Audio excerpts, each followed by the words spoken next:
Do you really know what consumption is? Why is it or good or bad? Why we do it or even when we do it? Well, if you had that kind of doubts, let me tell you that I want to solve it in this video right now. To start, I will try to explain you what consumption is.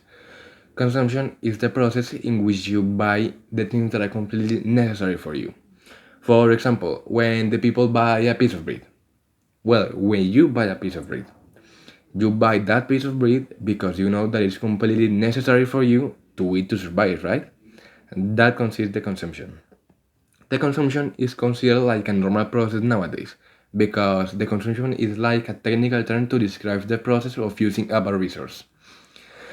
Since the human beings started to use the money to buy their goods and resources, the consumption started because the consumption is a process of buy to use.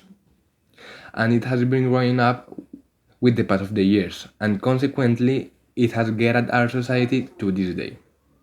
Well, until now, we can see that consumption is not really like a good or a bad process, right?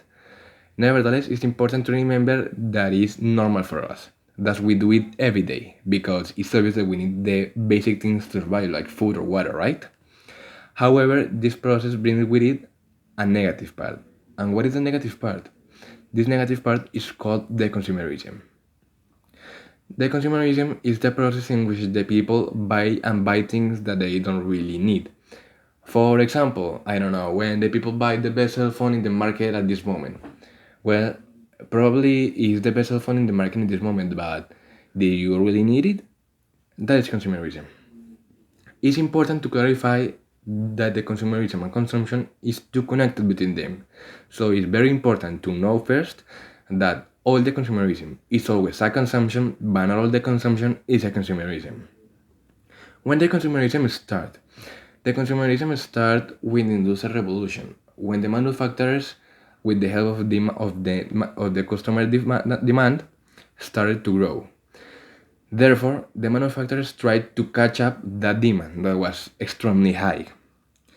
Over the years, those same manufacturers created like new ways, new strategies to encourage people to buy their products to continue growing.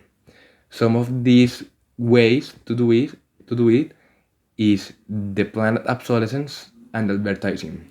When we do not see an advertising in the streets, in the TV, for example, of Coca-Cola, that is a strategy for the manufacturers to buy, to sell.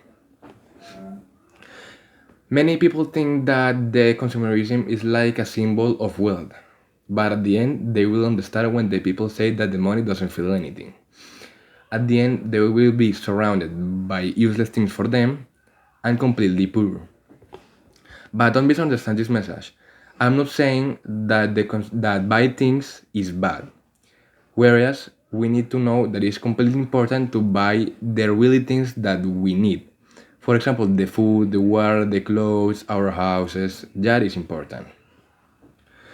In this century, we can see that consumerism is a remarkable problem, as we can see it every day.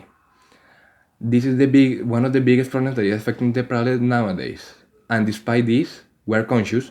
Despite this, the humans are not doing anything to avoid this. We are not doing anything to avoid this problem.